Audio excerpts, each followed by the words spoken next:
there's a public policy proposal out there that the State Department of Education is accepting comments on until the end of the day, till 4 o'clock today. And there's a number of things in there, but it would, for the first time, would identify gender identity and sexual orientation as identifying individuals in case they are targeted for bullying. So in other words, as they fine-tune this anti-bullying campaign, this anti-bullying policy, I should say, it would for the first time identify people who are of a different sexual orientation or have gender identity issues that protect them from bullying policies. I think I severely botched that up in the explanation, but let's get a take on this. Bradley Milam with West Virginia Fairness and Jeremy Dice with the West Virginia Family Policy Council.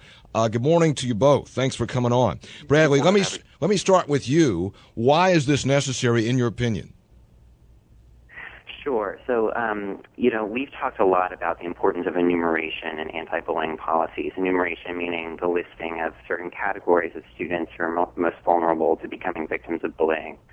And I just want to say that, we oppose bullying of all kinds. We think that no student deserves to be bullied. And an enumerated policy like the one that's being proposed in Policy 4373 is not about ensuring safe schools for LGBT students alone. It's about ensuring safe schools for all students, and that includes students of color, students with disabilities, students who are being bullied on the basis of their physical appearance, and also LGBT students, because we know that those are the kinds of students who are most often victimized in bullying situations. But let me, Bradley, isn't bullying? So does it matter what someone's sexual orientation is or what color they are or how big or small they are, that the issue is really bullying and not identifying groups? Why is it important to identify groups in an anti-bullying policy? Sure. So we've been looking at a number of national surveys, and they all indicate that an enumerated policy actually is more effective in curbing instances of bullying across the board for all kinds of students. And of course, I would say that in a perfect world, when we say that all students deserve to be protected from bullying, that would happen, that all students would be protected from bullying. But actually, research shows that that policies that do not enumerate these kinds of categories and just say that all students deserve to be bullied or deserve to be free from bullying are about as effective as no policy at all. And these kinds of enumerated categories are essential in curbing instances of bullying effectively. All right, let me get a different take on this from Jeremy Dice with the Family Policy Council. Jeremy, I know you're not pro-bullying. I know that. So why is it wrong, in your opinion, to enumerate or identify specific groups to protect them from bullying? Because schools should prohibit bullying for any reason, and the rules that they apply should apply equally and fairly to all the students. Bullying, as you've rightly observed, Hoppy, is defined by a person's actions, not by the status of his victim. When you single out who is and who is not protected from bullies, that misses the point. Laws and school rules like this should govern objective action and not subjective characteristics of the victims. Really, we're concentrating on the back end here. What this policy needs to be concentrating on is the actions of the bully. When schools prohibit bullying for any reason and they enforce those rules, all kids are protected equally and fairly. But Bradley said that you got national studies that show if you just have a general policy, it's not as effective as enumerating specific groups. Do you not believe that then? Well, I have a hard time believing the polls presented by GLSEN, the Gay, Lesbian, Straight Education Network, that are pushing a certain perspective that they would want to have inserted within our schools here. Look, virtually everywhere sexualized bullying policies have been implemented, like this one, common sense and religious liberty begins to suffer. When we craft laws based on perception, that's designed to punish people for what they think, what they feel, and what they believe. Look, in New Jersey, we have kindergartners now, under their law, discussing several class periods, talking about the difference between tattling and telling.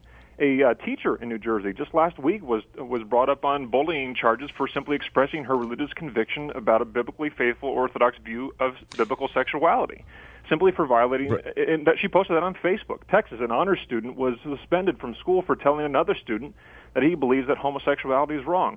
In Georgia, in Missouri, the ACLU is using these laws to remove school internet filters so students can access LGBT sites and Bradley Milam with Fairness West Virginia. It sounds like Jeremy's saying this is another sort of camel's nose under the tent thing. What do you say to that? Sure. Well, I mean, every study nationally, to repeat, has shown that these kinds of policies reduce bullying effectively for all students across the board. Professional organizations like the National Education Association and the American Federation of Teachers, the two largest teachers organizations nationally, endorse this kind of legislation on a national level. This is not just the gay agenda, quote unquote. And I also want to say that in terms of religion, First Amendment rights are protected, and there are 47 bills that have passed at least one house in the legislature in different states across the country. And I've been going to church all my life, and I've never heard a minister use the words faggot or dyke or say that others should. I mean, it's simply unacceptable, and I think that other people would agree. Jeremy? Well, to suggest otherwise is just the height of an insult, frankly, Mr. Milan. But schools here need to protect bullying for any reason. We stand against any type of persecution or harassment or any kind because we believe all students are made in the image of God and are deserving of respect. But in this case, Hoppy, what we have seen is that activists have convinced the Department of Education to do something that the legislature this year expressly rejected. So during the 2011 legislative session, both the Judiciary Committees and both Education Committees in both houses rejected these attempts to sexualize the state's bullying laws. And so for the Department of Education now to take about a 100-word change in the statute and propose 75 new pages of regulation is beyond the pale. Bradley, what do you say to that?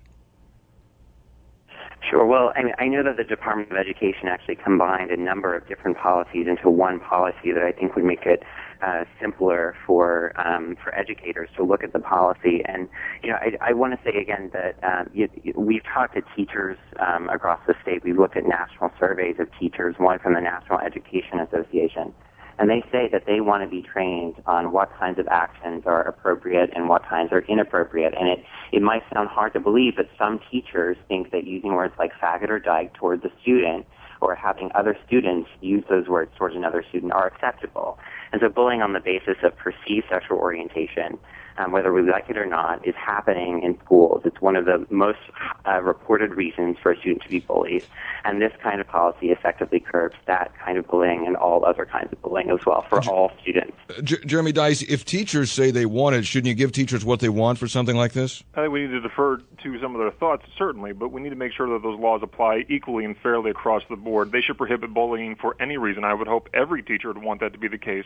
But this policy goes even further than that. Look, if a student goes to youth group at church on Wednesday night and teaches a Bible study on Romans 1, they could be found in violation of the bullying laws. More than that, Hoppy, because Christian schools and parochial schools across the state are not exempt from the laws governing school safety, we believe that this policy would actually apply to them as well. Do you think? Let me ask you. I'm short on time. Specific questions. So you're saying that if in a religious school that children were taught that homosexuality is wrong, and you refer to the Old Testament, you think that they could be subjected to the bullying law? I think that's what you're getting at, Bradley. Is that so in your opinion?